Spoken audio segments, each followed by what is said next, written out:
Okay, and we are recording. Um, and again, so my name is Becky Chavez, and I am Director of TRIO Student Support Services at Front Range Community College. I am also a doctoral student at CU Denver in the Leadership in Educational Equity and Higher Education focus, and I am currently working on my dissertation proposal, focusing on supporting bilingual staff at a community college here in Colorado. So we will go ahead and go around and introduce our panelists today. And we'll just go ahead and start in the order that you are in my participant list. So Dr. Brandenhoff. Aloha kakao. My name is Dr. Robin Brandyhoff. I was a graduate of the when I started, it was the Urban Ecologies PhD program. It is now called the Critical Studies PhD program. I graduated in 2020 at the height of COVID, so that was awesome. My dissertation focused on the informal mentorships that Latinx gang-affiliated youth growing up in rural areas cultivate mentoring relationships with members in their communities. In the summer of 2020, I interviewed for a position with UC Denver. It was for a clinical assistant professorship in culturally and linguistically diverse education. And I somehow got it. And so now I'm here.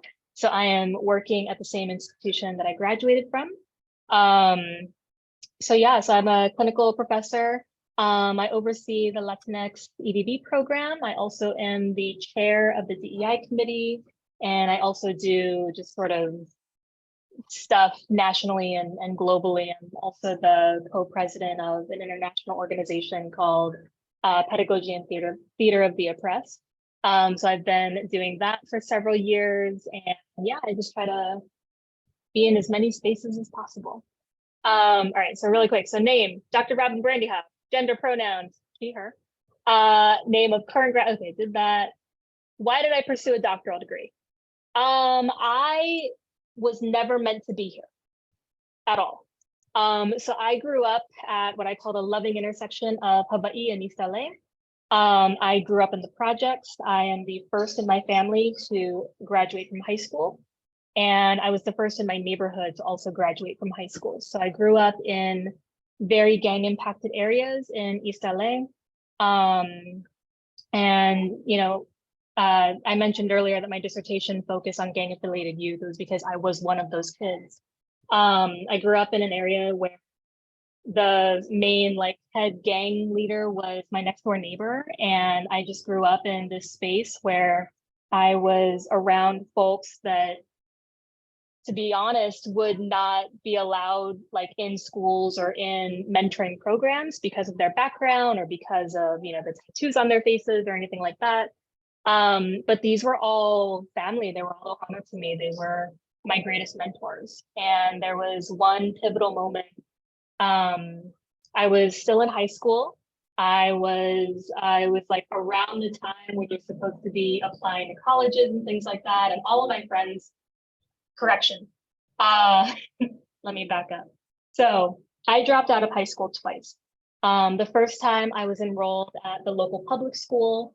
I dropped out because I never went to school. I was truant because I was working so many jobs to support my family. And it took the school probably 5 or 6 months to figure out that I had never attended. And when they finally tracked me down, it was all bad. And so my mom got really, really upset with me. And so she forced me to go to a school that would reform me, which was hilarious because again, no one in my family graduated from high school. So it was schooling wasn't important in my family. But I think that the truancy officer just scared the crap out of her, and that's why she was so hardcore about it. But long story short, I had to enroll myself in a private Catholic school, and I had to pay for it myself. And later on that year, towards the end of that year, I think, I had to drop out again because my mom got really, really sick, and I have a younger brother with pretty severe autism. So I knew that I had to kind of stay home and take care of him. So I figured that that last sort of dropout would have been the end of it, and it wasn't. My teachers and a lot of my friends were just very, very hard-headed, and they would come and they would drop off like my homework and all of that stuff to my neighborhood. And it was a neighborhood that a lot of folks didn't want to go into. So it made my heart pitter-patter a little bit that they cared that much. So this was the first time that I ever had teachers that cared that much. And so I was able to keep up with my classmates and kind of get promoted to the next grade and so on. So when it came time for college, I didn't think about college because I had never thought about college. No one in my family had ever gone to college, and no one in my life, like in my social circle, had ever gone to college. And so I wasn't planning on it, and I was sort of like, I was kind of depressed about it because, you know, a lot of my friends at that high school were going to go to college. And I was sort of the one that was left behind, and I didn't know how I felt about that.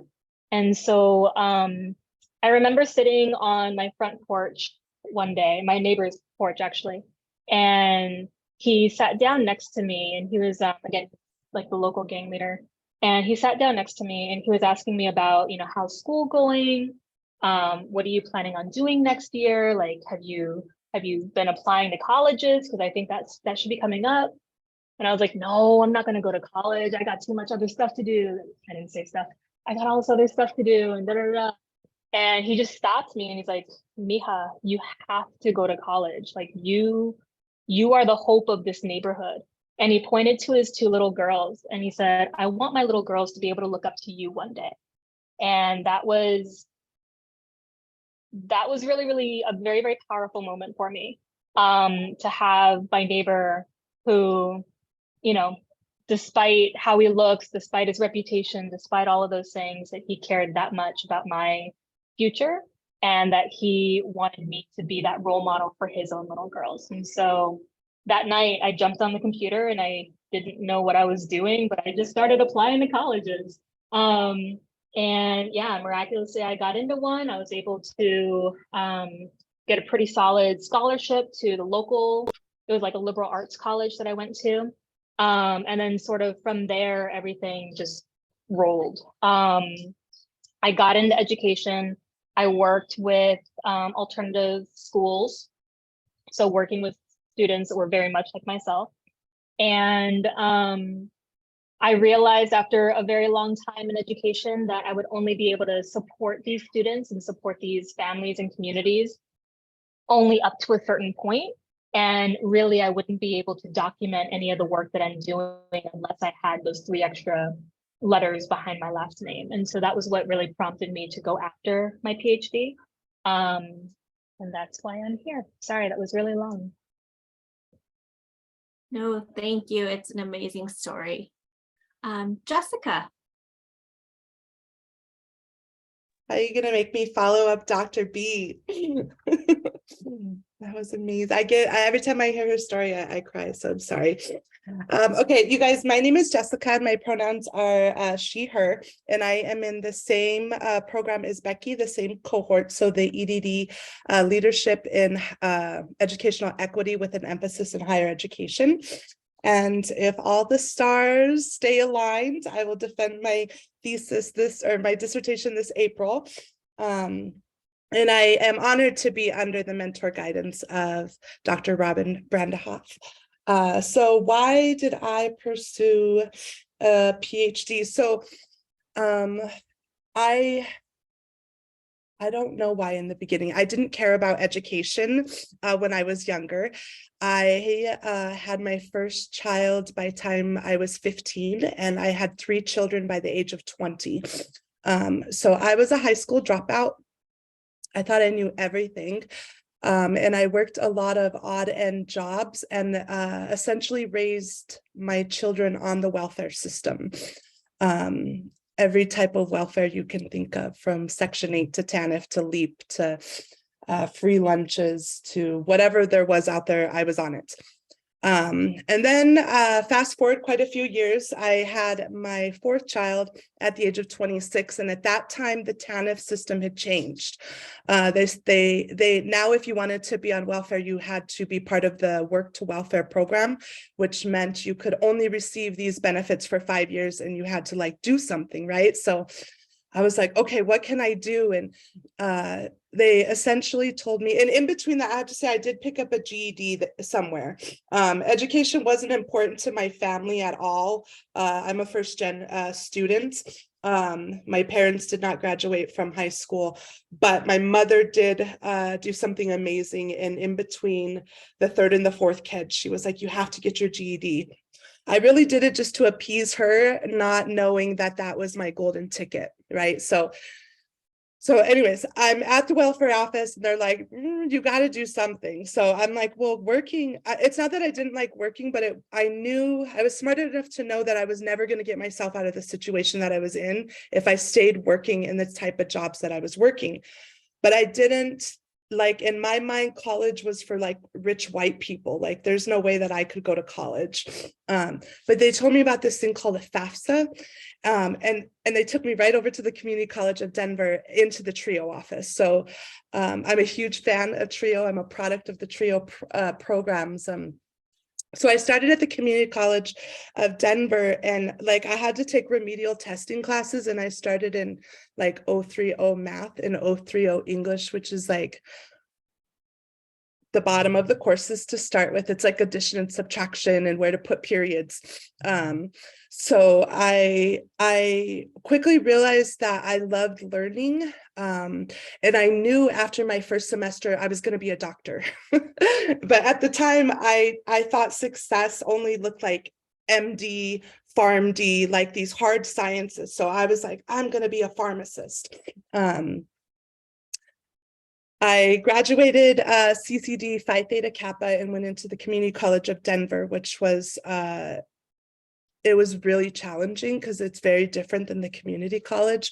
But luckily that I found the TRIO program there as well. And again, I'm going to say it, TRIO is the reason that I'm here, because every time I felt like I didn't belong, I could always go to that office and everybody in that office would reassure me that I do belong. So I did not get into pharmacy school. I did get an interview. They encouraged me to apply the next year. And so I spent like 5 years tunnel vision about this is what I was going to be, right? And then they're like, you know what, you should just try again next year. And I'm like, I don't really want to do pharmacy. I don't want to wait another year. I don't like want to do science anymore, even though it's awesome. And that's when I fell in love with education. And I realized I didn't know what I was going to do professionally, like how to connect it to a career, but I knew that I wanted to help other students like me. I wanted to find ways to reduce barriers so that they could also be successful in whatever way that they deemed success looked like. So that's how I ended up in the program that I'm in right now. I will say I looked at this program a couple years in a row, and I started an application for, I believe it was the Latin learners, but I backed out of that one. It wasn't until the higher ed concentration came in that I was like, okay, that's my jam. So yeah, that's me. Thank you. Thank you, Jessica, and good luck. Junior. Okay. Hello, everyone. I hope everyone's doing well. Let me tell you about me. Sorry, I lost the introduction. Here we go. Oh, so my name is Junior, gender pronouns he, him, él. Name of current graduate program. So just like Robin, you know, my program has changed a lot. Urban Ecologies, that was the first name, and now it's Critical Studies in Education. So I've been here long enough to tell you that, you know, I've seen a lot of things, changes and things like that. So my focus is basically Indigenous students in the K-12 system. How does educational systems impact them, their identity, either support them, erase racism, or anything like that. And in the mix, colonization, decolonization, colonialism, and all that, that's included within that. Why did I choose that? I think, and I think back to what Dr. Brenda Hoff said, I also grew up in LA, and I was actually checking out the map of where I grew up. I was not born, but I grew up in LA, right on 11th and Albany. The closest street, if you've ever been to Los Angeles, is Pico and Union, right in the middle of the city, and things like that. I went there for elementary school, and it was a rough neighborhood. I mean, I remember in 5th grade, trying to be recruited by gang members, in the play lot. It was just rough. And then I went to Berendo Middle School, which is on Koreatown.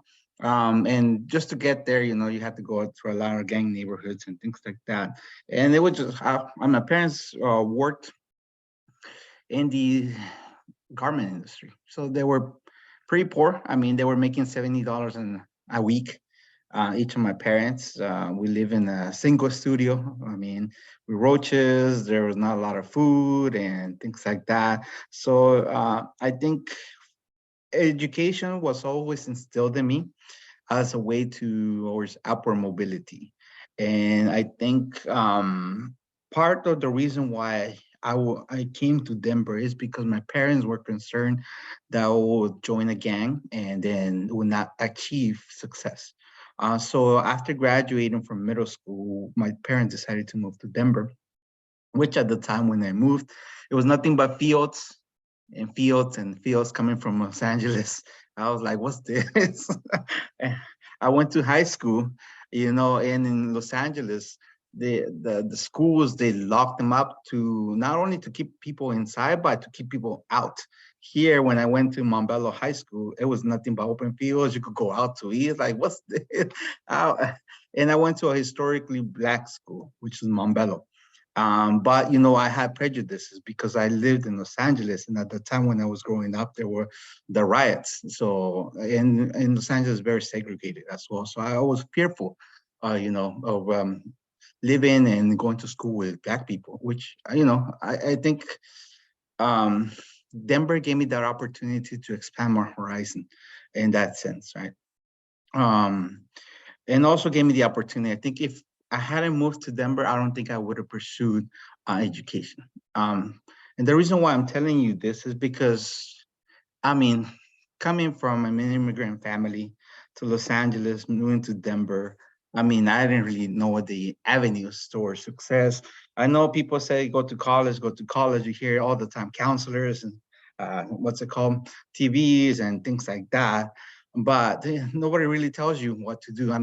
I graduated from a class of 1,600. I was number 6. I never saw my counselor at all. The counselors, they had 300 students plus, I never really saw them because, I never really got into trouble. I was a person that just skipped down low to myself and things like that. I just went through it.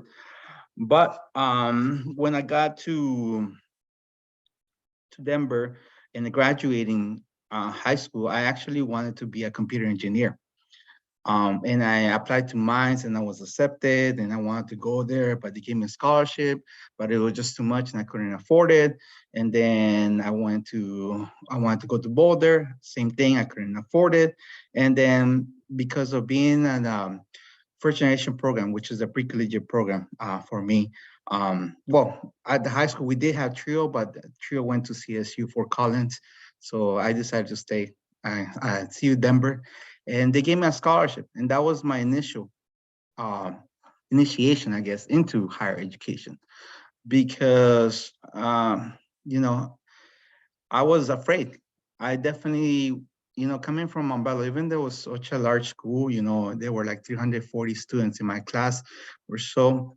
But going to CU Denver at the time, it was very scary because first I'm moving out of my comfort zone, then I'm meeting people who come from different schools like Cherry Creek, who were better prepared, like written, their math skills. And here I am, I had to take remedial classes.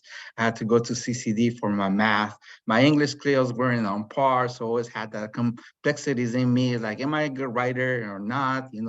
Always being reminded about this. And so what happened when I went to CU Denver, I was lucky enough to join programs like the Ethnic Studies Department. And at the time, I think it was called Educational Opportunity Programs. And then it was changed to Center for Identity Inclusion. And there was a mentor there, Dr. Martinez. And she was the chair of the Ethnic Studies Department. She was the one that opened the opportunity and gave me a chance to be on campus. I think a home away from home. She took the initiative to make sure that I was okay, to provide me with opportunities. And she introduced me to other students because at that time, I was working full-time, going to school full-time. So I never had the opportunity to be on campus. And also the dorms weren't there. So you can see how long I was at CU Denver. There were no dorms or anything like that. It was completely commuter campus with Metro and CCD. There was a lot of diversity on campus, but the further I went up in the grade level, there was less and less diversity. There were less people like me. And then after I graduated with a bachelor's in English writing, I went to work at airport. I worked there for 2 years as an administrative assistant. I learned a lot of HR, payroll, and things like that. And by chance, the director, he's still there. His name is Greg Lee. He's been there since '94. So he'll be there forever. But he saw me, because I was taking Taekwondo classes in the summer. And then he saw me and said, hey, did you graduate? Yeah. And he said, well, we have the, you could be part of the program. You can actually teach English if you're interested because your degree fits in, and you could teach students, how to access college and scholarship and things like that. Like, sure, I'll take it, because I didn't know what else to do. But that gave me the opportunity to see how education works. The reason being is because I had a load of students of 94 in the summer in a 5-week summer program. You know what I was doing the 4th of July? I was grading at the park because I still want to be included with my family, but the essays and things like that, it was just some essay. I don't know if I could do this. I don't like education, things like that. But little by little, I started getting interested in education because I had such a bad experience in education. I mean, it was horrible. I just wasn't prepared mentally. I wasn't prepared educationally and things like that. No guidance and I think I missed out on a lot of opportunities. So when I joined the pre-collegiate program as full-time staff, I saw the many opportunities that were there, and I wanted to help out students, first generation, underrepresented minorities, and then where they were coming from. And I saw CU Denver as a good place to be because it was close to home. You could stay at home. You didn't want them that required to be at the college dorm, things like that. Not that there's anything wrong with that, but I think for first generation families like myself, being at home is comfort. I was able to go home, save money, things like that. I don't know if I would have been different if I would have stayed at the dorm, but it is what it is. And then after graduating from my master's degree, I thought that in order to stay in higher education, I need those letters behind my name, the PhD, the EDD, because I could be saying the same thing and people will not take me seriously. And that's unfortunate.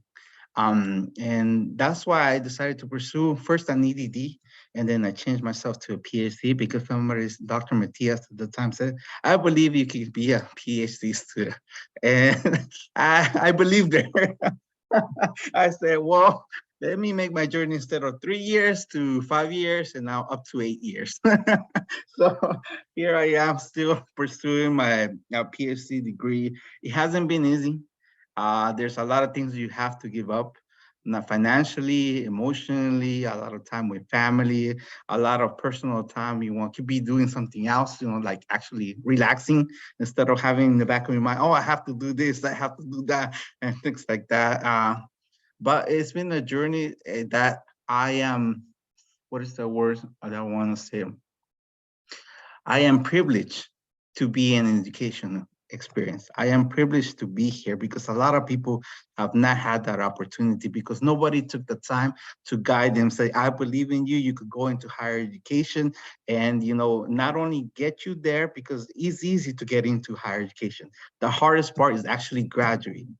That's the hardest part. Somebody mentorship, you know, that's what the TRIO programs, the first generation programs are there to support you.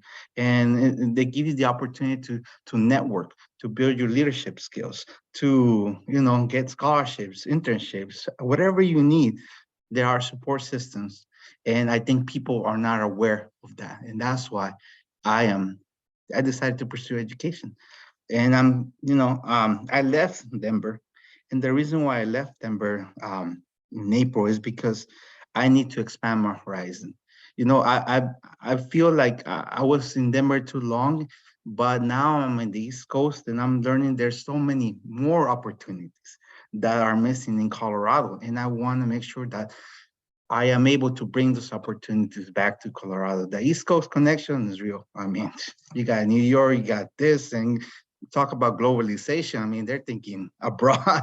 I mean, those are the things. And sometimes you have to challenge yourself, get out of your comfort zone, just like I did. I mean, I was in Denver 24 years, and to come here to new place and learn new people. I mean, there's no food like in Denver. Like I miss my food. I miss my snow. But here I am. I'm trying it, you know, and you know, it's okay if you fail because failure is the best teacher. And that's all I have to say. Thank you so much, Junior, and I'm glad you found education. To go back real quick, Jessica, can you share what your dissertation topic is? Yes, so I'm actually doing an expansion project off the original DSoC project with Dr. B's team, but my DRP looks at the perceptions of success of first-generation doctoral students of color, how they define a successful experience and what aids in that experience. Thank you. And then we have Maya. I think I'm the newbie to the group. I think everybody's pretty familiar with each other. But hi, everyone. My name is Maya Garcia. I'm scanning through to get our questions. There's a lot of similarities in our stories, but I think the major similarity is that many of us started off in LA, so something must be in the water. My gender pronouns are she, her, ella, and I am in the Ed.D program. I haven't been convinced to switch over to PhD yet, nor will I don't think. And I am doing, my focus area is executive leadership. And that really is because much of my work thus far has been kind of working with superintendents and district leadership. And I really wanted to get inside the brain and try to figure out what type of experience educationally do they get? Because when we think about educational equity, what readings are inspiring them? What is the literature they're sourcing? How are they making decisions about human capital? And so I'm really interested in all of those things because even as a teacher, those are the things that kept me up at night. It was never the kids, it was the people in the building who were preventing us for doing things that I knew were right for children and the rationale they had for doing that. So my undergraduate major is neuroscience and behavior and religion. I was headed to medical school because I was the smart girl in my town. I was really good at math. And when you're the smart girl in a town of 3,000, you have two options. You're going to be a lawyer or you're going to be a doctor. And so my parents had no context for a college experience. They just knew their daughter was smart, and they knew that they had been told by my teachers that I needed to go to college. And so I kind of stumbled through a FAFSA. This is probably the first time my parents ever did taxes, to be quite honest. And that was a huge barrier. Like I had to sit down with my parents and do taxes for the first time to get my my loan for school and get that financial aid. And then I don't think I would have made it to college had I not had a really amazing, badass group of like mentor science teachers who came and sat down with my dad and convinced him to let me go to school out of the city, out of the state. If not, I would have been at Texas A&M Kingsville. So I was born in Los Angeles. My family moved to South Texas, both to take care of my grandmother, but also to avoid the gang violence because my brother, who was autistic, kept getting jumped on the way home from school. And there's only so many times that you can watch that happen before you start to think about what might need to change. And so my parents made the decision to move us to a small town where my dad is from. And that's where I have both the rural and urban connection. But similar to you, Junior, going from LA to a town of 3,000, I would argue that you have not seen cow pastures until you've been to Falfurrias, Texas, the land of the heart's delight. So anywho, so I transitioned over to college. I went to Mount Holyoke, which is a college on the East Coast in Western Massachusetts. I had never seen snow before. I didn't know what it was like to be in temperatures below 76 degrees and not have mosquitoes. I had never been away from my food before in my life. I'd never been on an airplane before in my life. My parents drove me to school, stayed an hour, dropped me off, and then they had to go back to work because they were working 2 or 3 jobs to make ends meet. And so my college experience was really rough. Mount Holyoke is one of the 7 sister schools. It's considered an Ivy League. And even though I was a big fish in a small pond in South Texas, I was not a big fish in a big pond. And I didn't know that most of the girls I was going to school with, most of the women I was going to school with had gone to prep schools on the East Coast, came from fairly wealthy families. They were much better prepared for school, could write, could speak, like knew how to have discourse in the classroom. I came from a school system where they gave us worksheets and I didn't know any different. I didn't know that wasn't what it meant to learn. And so I had a rude awakening and definitely almost funked out, in addition to not knowing what happens when it gets dark at 3 o'clock in the afternoon and why I was getting so tired. So I was able to find faculty support. I found Sisters in Science, a community of women of color, and then also our Latina organization and our faculty sponsor. And we had like dinner at everybody's house. We were able to make our food. We were able to like figure and navigate that.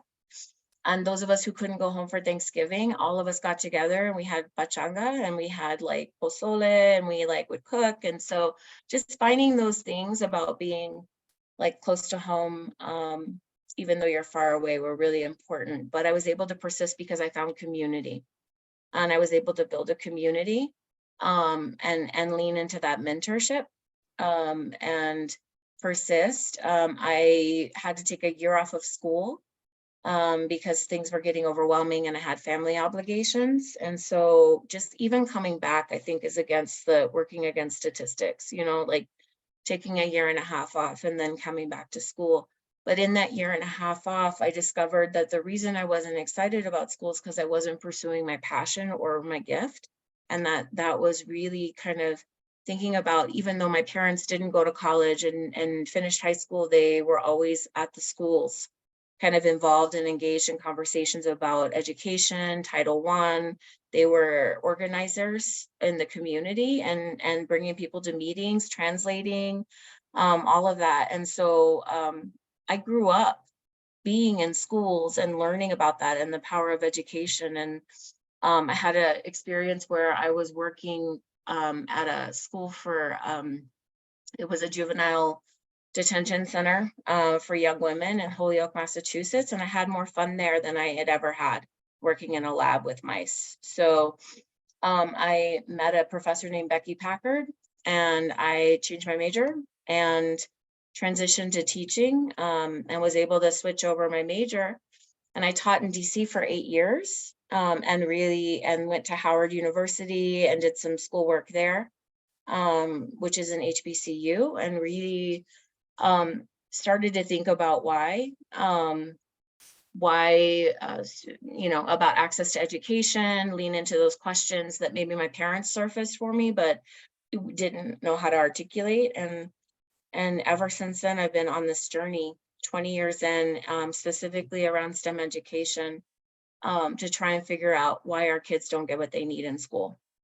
And so my dissertation topic is really how school and district leaders' STEM identity impacts value-based decision-making, and therefore the high school course pathways students have access to in STEM, as well as the access to elementary science education in our schools serving predominantly BIPOC youth. So looking at issues of access and also thinking about student belonging, but really thinking about that leader's journey and how they can justify tracking students into different course pathways, or even writing social studies and science out of a student schedule from a very young age. So thinking about those issues of access and identity, and who is privileged to have access.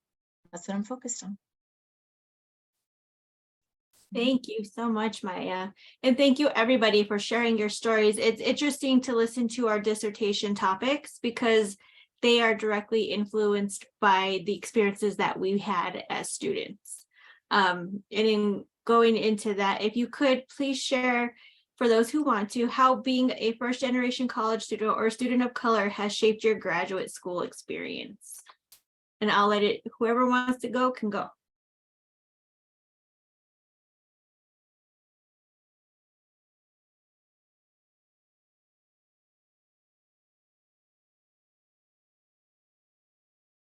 I was hesitant to apply. I didn't think I belonged in the space, and I had to be convinced. It took me like 15 years to like figure out that I wanted to pursue an advanced degree. And it was mostly driven by the fact that I wanted to learn more, and I wanted to be in a learning space and in communities with other people. And I needed that in my life. And so it pushed me. And the only barrier was really like, I support my family, my parents and things like that. And so financially, I didn't know if I could afford it. And I wanted to be in like top programs and things like that. And so I was telling myself these stories about how I couldn't for so long. And so that was, it just took a while, and I had to like really talk to people in the space who had walked the journey before me, to figure out that I just needed to take that first step and apply, and then walk into the class. So. Jessica, I had seen you go off mute.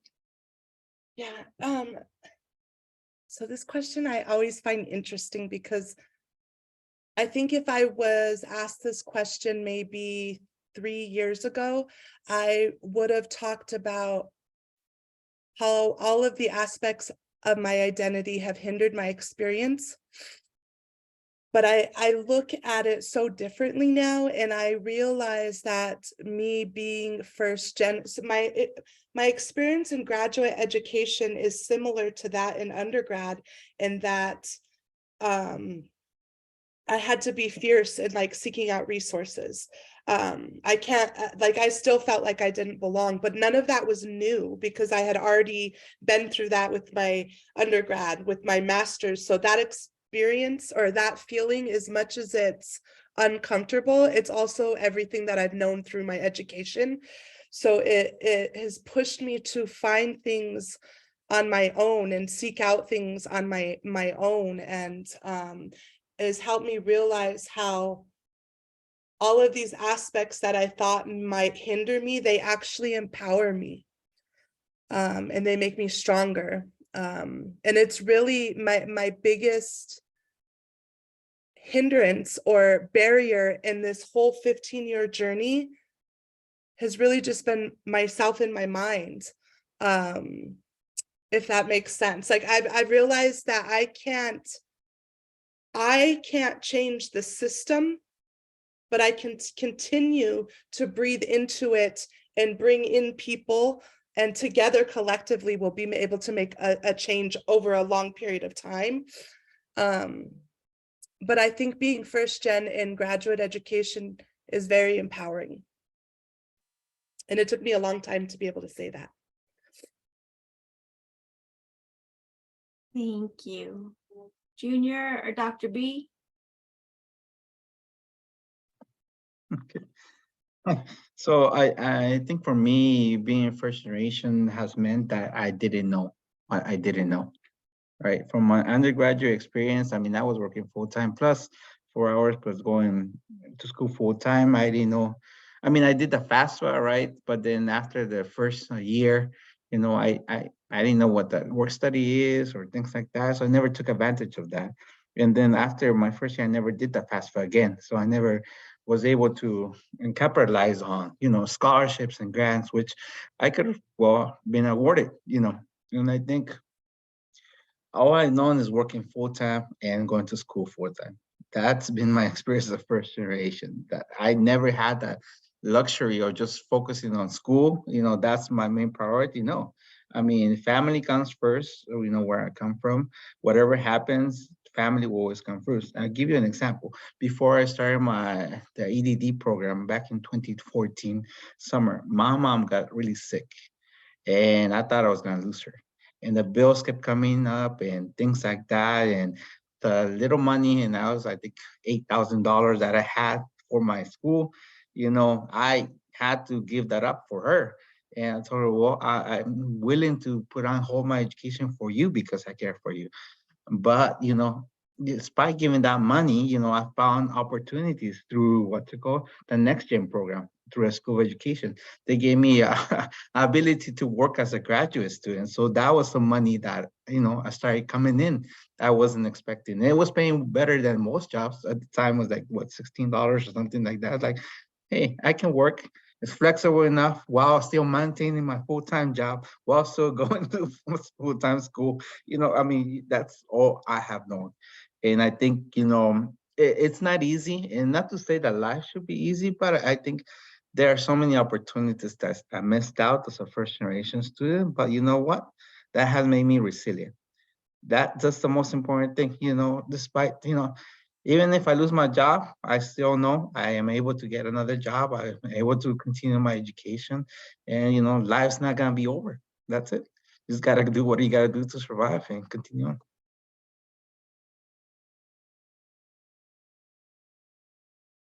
Think jumping off of that, everything that everyone mentioned. I think for me, just recognizing that imposter syndrome is real, and it doesn't matter how smart you really are, you're always going to feel like you're not good enough and not smart enough. And if you ask too many questions, your doctorate is just going to be taken from you. But I'm here to let you know that that is not going to happen.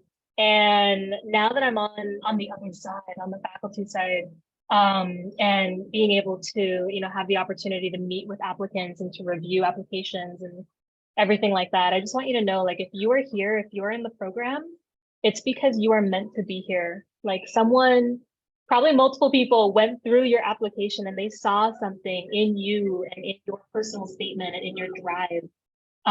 So even if you feel like your grades aren't the best, just know that someone saw something in you and you are here for a reason, and you are meant to be here, and you have folks in your corner. And if they're not in your corner, call me up and I will meet you at the corner station. Like, I will walk you through whatever you need. Like, I get it. I did not have a really good college, graduate, PhD experience, to be quite honest. I felt alone a lot. Again, I was the first in my family to go to college. I was the first in my core group, not the high school that I graduated from, but like my core group of friends, my Ohana, like, I was the first in college for all of them. And so I didn't have any of that experience to like fall back on. I didn't have anyone that I could call up and say, hey, what am I supposed to do? Like, what is a FAFSA? Why is it so long? And why do they want to know everything about me and my mom? Like, what the hell? You know, I just had a lot of questions and I didn't know what those questions were. And I still feel this way, but I still feel like if I ask too many questions, they're gonna know, right? Like, they're gonna know that I don't know the answer. But I'm just here to tell you, like, just keep asking questions. If you are not comfortable asking questions, find someone like me who will ask the questions for you, and we'll just sort of figure out the journey together. As far as being a student of color, I have to say the only time that I have ever really had to like talk about myself as a student of color is in college, and I don't know why.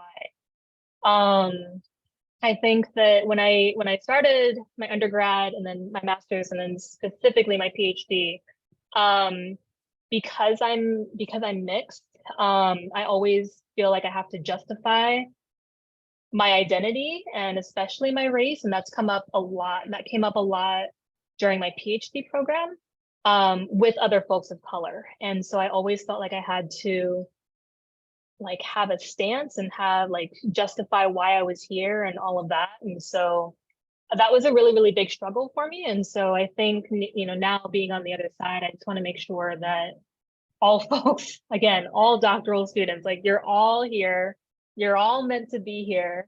And, you know, if you want to talk about race and all that, like I'm here to talk about it, but don't let that one intersection of your identity define you. Like there's so many other components to who you are as a student, as a scholar, as a human being.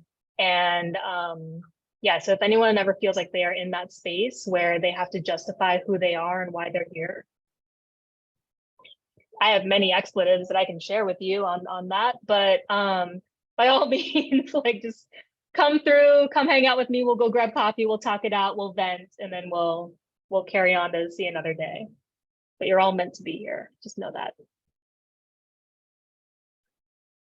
This is a fierce group of individuals with powerful stories of resilience and triumph, and common thread throughout is that advocacy for others, advocacy for the students we work with, advocacy for the programs that we're in, and advocacy for one another. And I think that that's part of what this doctoral students of color group is, and finding your community and finding your people are.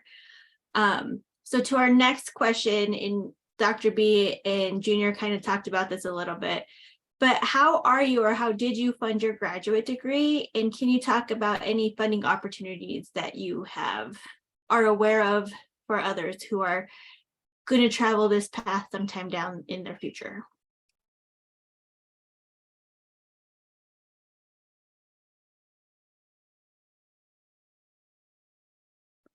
I can go first.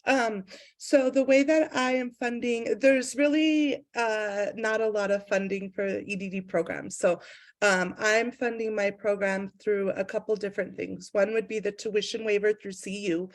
And then also I am a recipient of the Andrea Reeve Trio Advancement Scholarship. So that's $1,000 per semester that you can get for, you know, applying and being a TRIO participant. And then the rest is through student loans. Yeah, like I said, there's not a lot of funding at the EDD level. It's considered a professional degree. So it's, I'm not aware of any other grants that you might be able to apply for.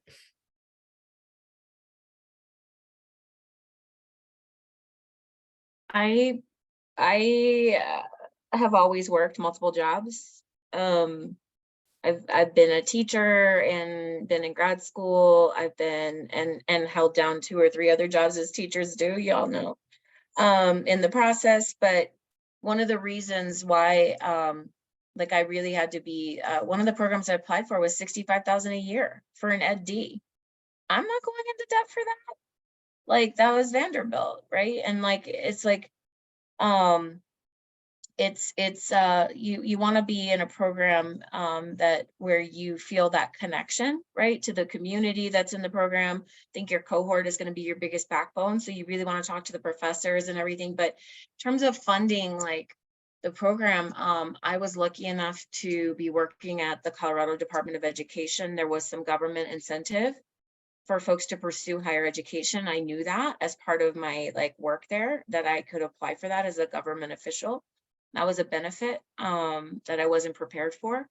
I was also working full-time as an employee. And then I mentioned before that I support my family. So I was walking Rover the whole time. Like I was like dog walking, like nobody's business, picking up side hustles, left and right to try tutoring, things like that to try and, you know, I like to say LA people hustle because that's what we do. But just trying to make ends meet to make sure that I could still send money home, pay for my degree, take out some loans as Jessica did. Like, so I just had to piecemeal it together essentially and find a program that met what I wanted and still like the cost of it wasn't going to break me too much. Like it's still an investment in yourself. I think it's, I call it an act of self-love every time I pay tuition, but that's kind of how I made ends meet, a combination of side hustles, jobs, and that's one of the reasons why I'm not in a PhD and I'm in an EdD is because I can't take off. I couldn't take off at the time. I didn't know how to do that financially or sacrifice that financially.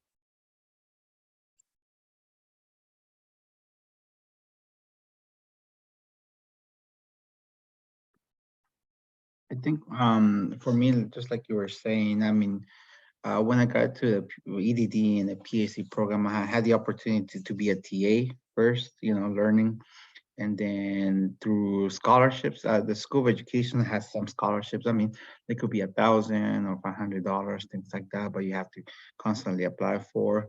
Also through advisors or people, you know, who have money and say, okay, I'm working on this project, you know, you want to get on it and do some things like that. Just like yourselves, you know, I've been teaching, TAing, working full time, all at the same time while going to school. But you know, it has paid off. I'm not in debt. That's the only thing about it. But you know, I haven't had rest either. But I think it just shows you that like STEM degrees are so much more valued than our degrees. There's so much funding for if you want to go into STEM, like their first year, everything's paid for, housing and all that. And so there's a disproportionate amount of money. So thinking back, you know, I don't know if CU Denver was the best school to choose because, you know, maybe there's schools out there that will fund your PhD program. And it should be. I mean, in thinking back, you know, it's not only about being in a good school, but also there should be benefits for you as well. You think about education as a business. You are a customer, and they should be able to provide you with opportunities as well. So that's what I want to change at CVU Denver if I could. That's my goal. We're singing all the things that I keep preaching at faculty meetings. Yeah, no, I fully agree. So because I transferred in from out of state, my first year, there was a lot of loans for that first year of my PhD program. And then similar to what Maya had mentioned, you know, get on a grant project. And so pretty much from my first semester, I started working with Dr. Bianco in Pathways to Teaching. And so I became the program director for that.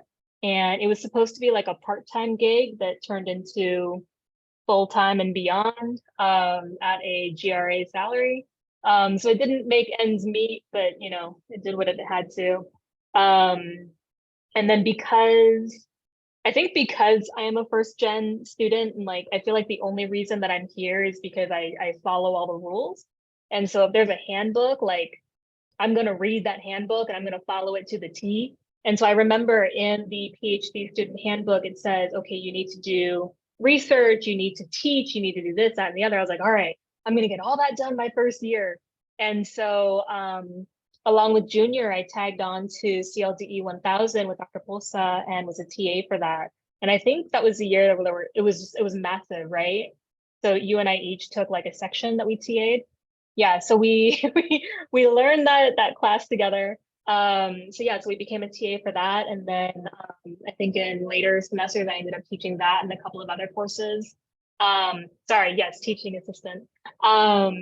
And so, yeah, so I just sort of like, I wasn't necessarily working full time, but I was doing that hustle and I was piecing together as many gigs as possible on top of other things that I was doing that I could like do from my computer out of state kind of thing. So Yeah, I don't know. I fully agree. I think we need a program where we are supporting our doctoral students 1000%. I don't know how to get there yet, but I'm hoping that we can get there at some point. Yeah, it's a lot of work. Education should be free. Yeah, no, I fully support that, Junior. Me too. In listening to us the conversations, we keep on hearing PhD, EDD, PhD, EDD. What is the difference between a PhD and an EDD?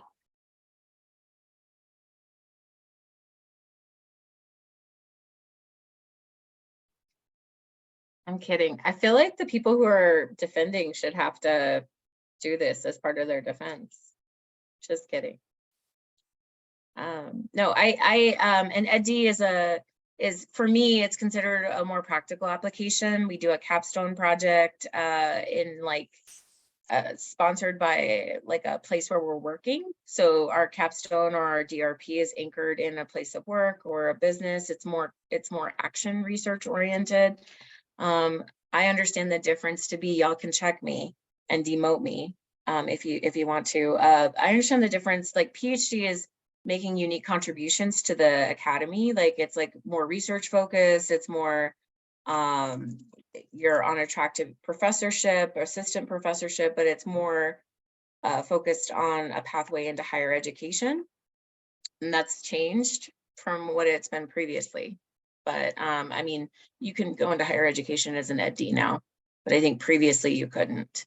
It was barred. So I don't know. That's my explanation. One is more research oriented and the other is more practitioner based.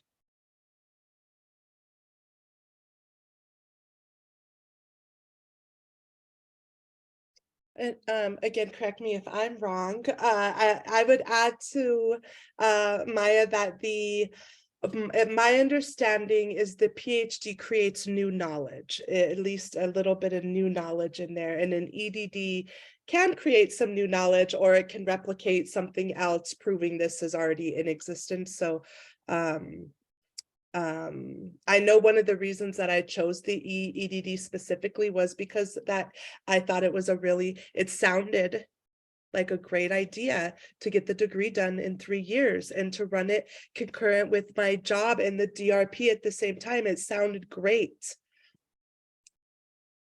When I got in, it's probably not the best thing, but it sounds good, right? You can get done faster.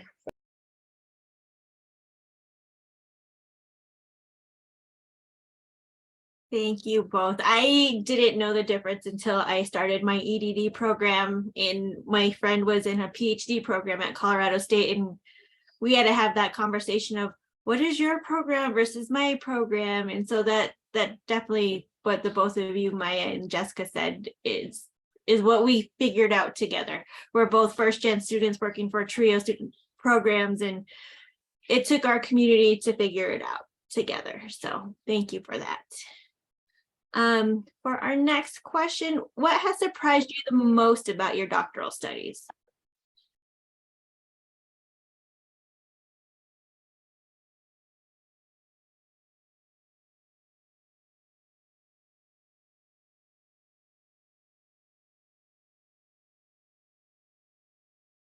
I can start. You know what has surprised me the most is the networking that I have built up in being in this doctoral student programs.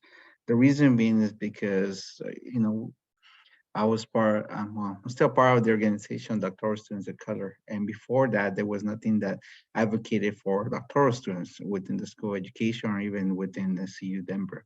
And I've seen the growth that our organization has had and continues to make changes, you know, funding opportunities for students to attend conferences, you know, even having a space for doctoral students to talk amongst themselves and, you know, talk about what is an EDD or a PhD, what are the differences, you know, can you help me out with the methodological this and all that, you know, it's just, the doctoral program is so isolating. It's been isolating for me, unfortunately, but now I have a sense of belonging more so cohesively, despite, where we are at, we're struggling together, and I find comfort in that.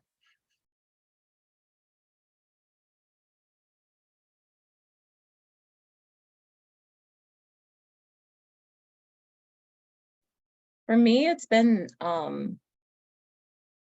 like setting boundaries, like having to like renegotiate boundaries with family or friends or my social life, or figuring out ways to like study and still have a social life. I don't even think that's possible anymore because now I'm in year, I'm too far in. But I think like you mentioned, grading in the park and finding a way to read, like whenever, like I have not read so much in my entire life. Like I refuse to read on screen now because my eyes were like bugging out. And so like the amount of reading and distilling that I've had to learn to do at first was really hard. And then it started to taper off as my skill set got better to like consume a lot of information.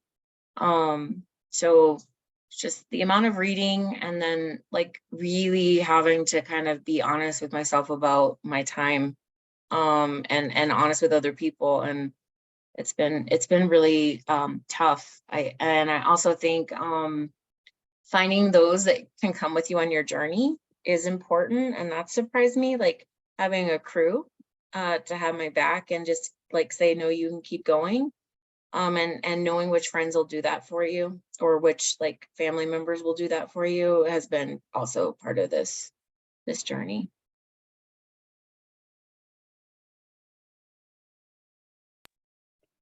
I would definitely have to echo the amount of reading and the duration and time of which you have to complete the readings. I was not prepared for. I still am not prepared for. And I think the other thing that I find surprising and incredibly challenging is I have this overwhelming looming anxiety constantly like on my shoulder, and it tells like it's always in my ear. And even if I try to say, I'm going to be present in my family today and I'm not going to think about the writing, it doesn't ever go away. I dream about the writing that I'm going to do the next day, and I still haven't found that balance. So I'm excited to overcome this challenge, but it's just really hard to find the balance to say I deserve to do things in my life. I don't have to be tied to my computer. If anybody has figured out how to manage that, please share it with me. Thank you.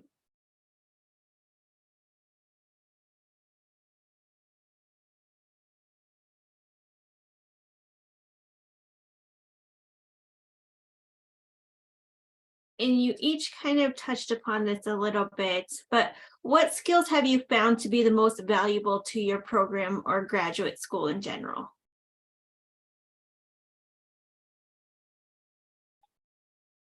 Or even just surviving in graduate school? So I can say finding your people, finding people that you can talk to, ask questions with. Like I said, I carry a lot of anxiety with me, so I wouldn't ask questions in class of fear of like, oh, I'm a doctorate student, right? I shouldn't have any questions, right? So finding the people you feel comfortable asking questions with and stick with them. They're gonna be the glue throughout the duration, whether that's your cohort or you get a dope mentor. Just find your people. That's the greatest skill I think that you can obtain.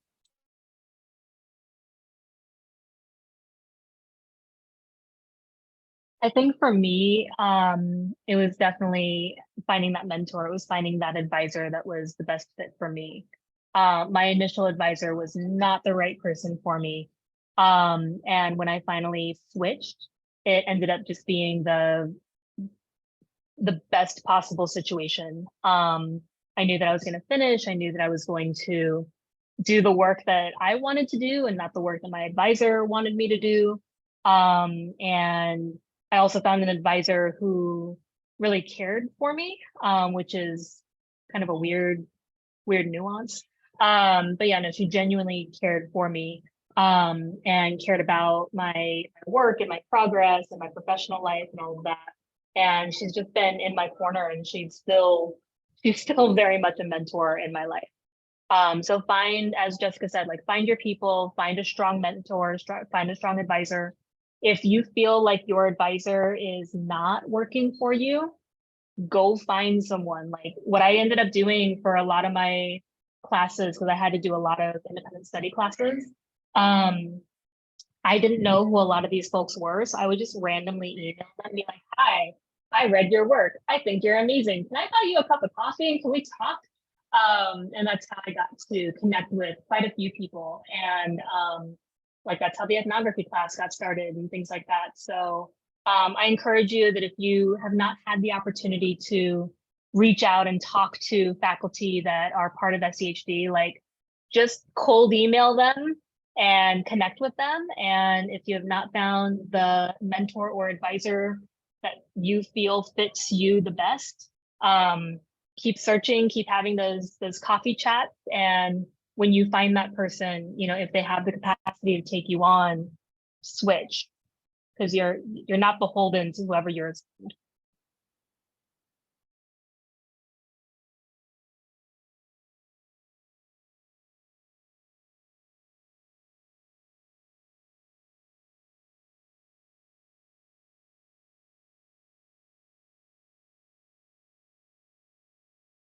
Okay, for the next question, with the students that we have in TRIO Student Support Services, who may be community college students, they may be at a university right now, and some of the students who are here who are currently doctoral students.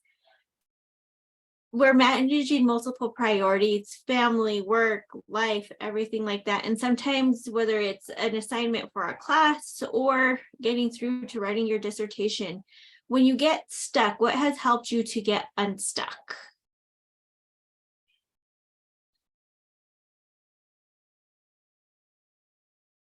This one, I just threw it off the cuff. That's okay.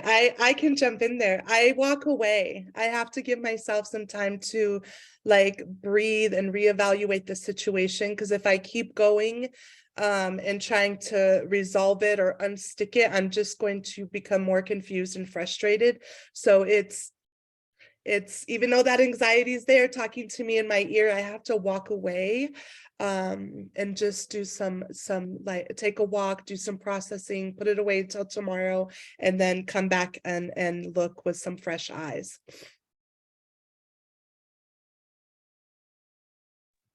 I think for me, it's just having the opportunity to do or allocate time to do things that I enjoy. So that's why I became involved with many organizations like Dragon Boat, SU Denver, started dancing.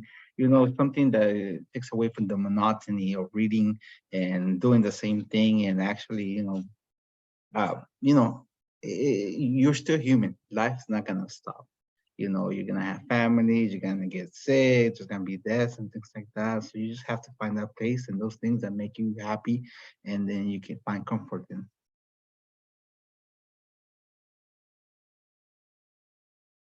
I was gonna say the same thing. Like you have to have those core people who you can go to as well, like your community, and then like have your outlet. But I don't know. I think you have to be really disciplined also. You have to kind of have that time management. I think early on, like it was even hard for my boyfriend at the time, like just to like be in like to have me working all the time, and it meant time away from him. So we had to sit down and like talk about it, right? Like because they're in it with you, your family's in it with you, if you have kids, if you have a partner, like whatever, or if you're a caregiver, right? Like just kind of thinking about that. And even if you don't, you still need like you'll have that community that wants your time, and so you kind of like need to kind of balance that out. I think during COVID, things got real. And then I know someone spoke about COVID earlier, but like just figuring out how to move through a program when there's a pandemic, I think everybody was in a learning phase, but I've also had to be really honest on the other end of things with my professors. Like, hey, I have a deadline for work and I have to get this in and I don't have a choice, right? Like, so I think also being extremely communicative with those that are in the faculty is really important, and not being scared to like reach out and let them know that you're struggling, because there are resources available, and more often than not, they get it, right? And so just kind of like, just trusting and being open, I think is super helpful as well.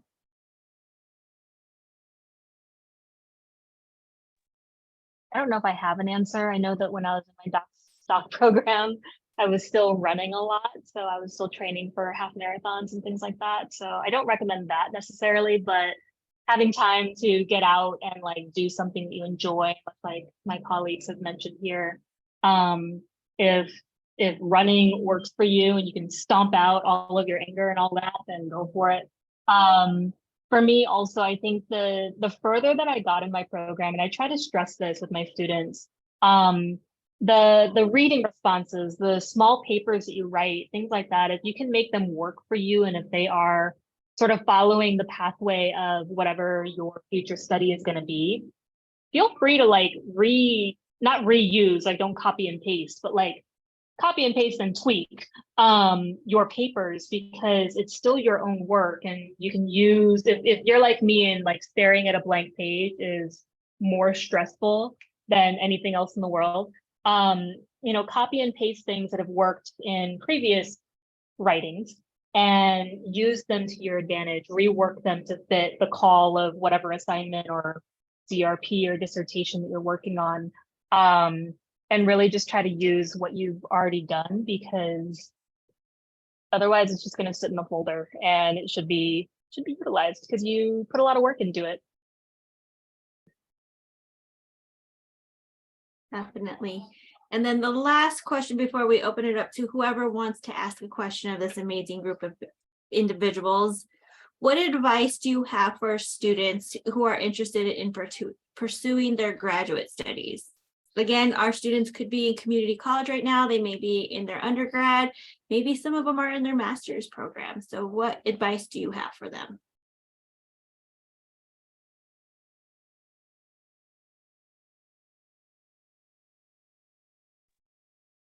Jump online, check out some faculty bios. If there's someone that seems pretty dope, reach out to them.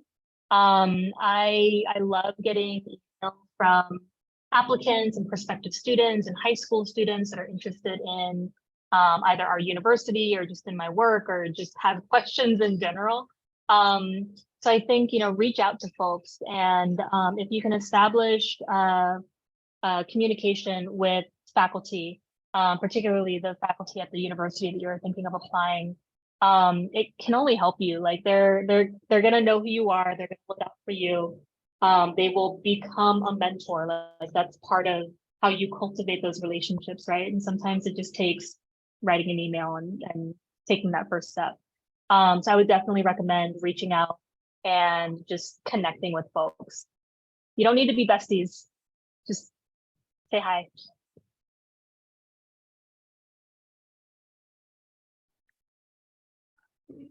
So I recommend that you find an undergraduate research program.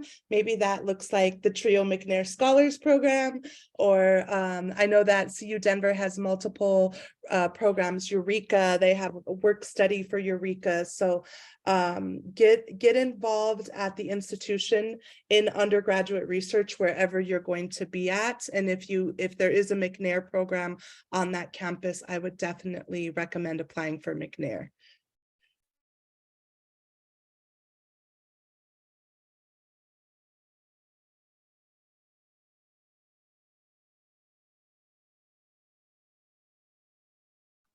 And I wanted to echo on that. I think also look into student opportunities, whether it be student governments, student clubs, organizations, you know, that the work with the community, because it builds relationships, it builds your network, and who knows, one day you'll be working together somewhere, or you know, you'll be here talking instead of me, you know, because we're on our way out. So new people need to come in to take our places.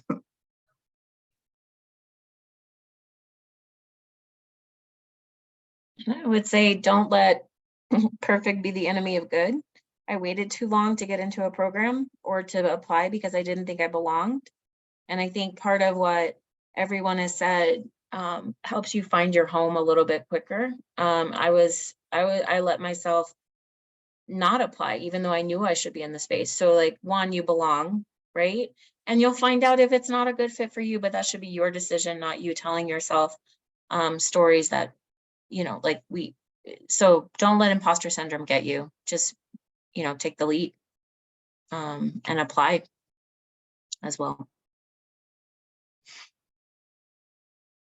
Thank you all for sharing your story and your wisdom. And I just wanted to see if anybody has a question, feel free to unmute yourself. I know we're a small group, but we will hopefully share this recording with others and people can view it down the road. So any questions for our panelists?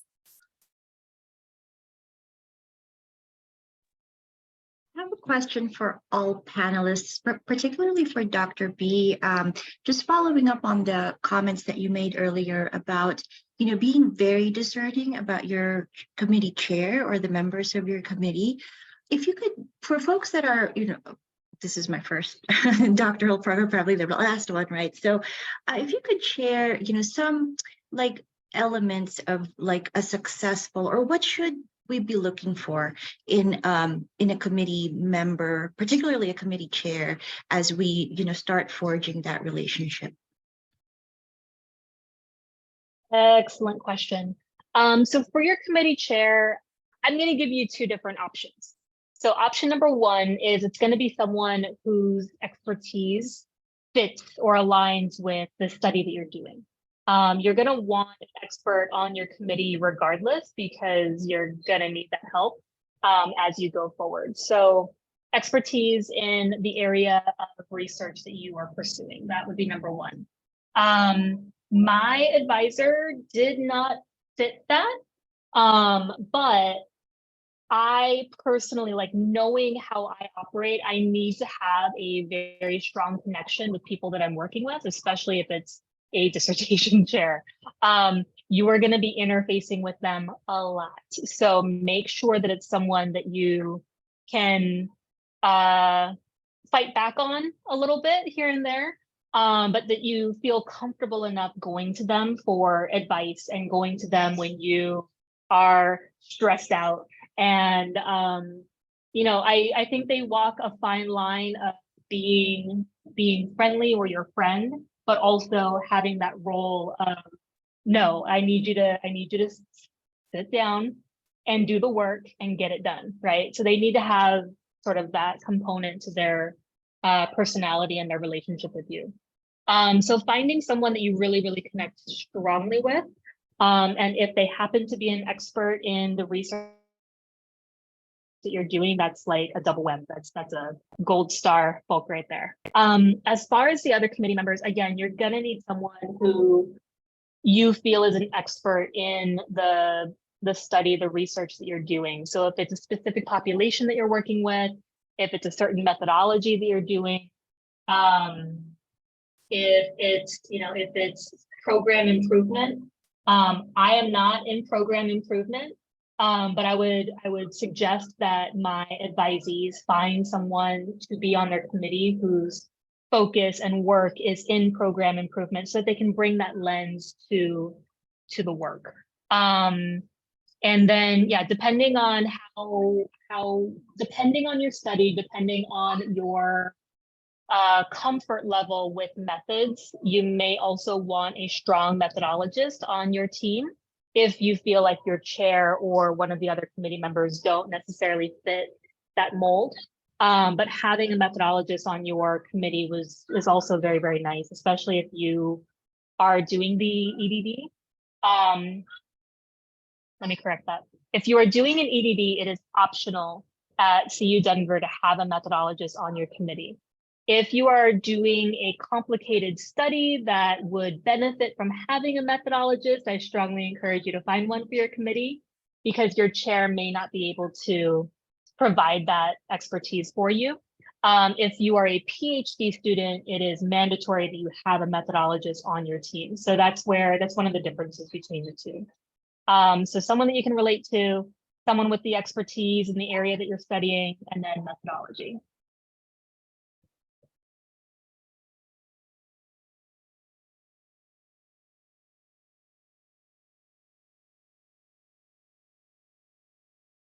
Any other questions?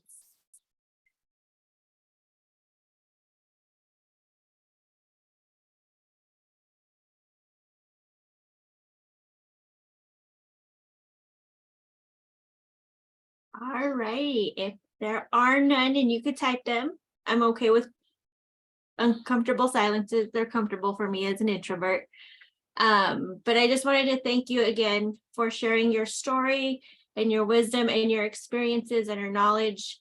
The way that we connect with our students and with the world is through telling of our stories. And those are something that nobody can take away from us. And we have to realize the assets that we bring as first generation college students or students from limited incomes or who have documented disabilities, which are the students that TRIO Student Support Services serves, is that we do deserve to be here, and we will be here and keep on applying to programs and changing the systems. The systems take a while to change, but with more and more people with our experiences coming, we will be able to make that happen. So thank you very much. Thank you, everyone, and thank you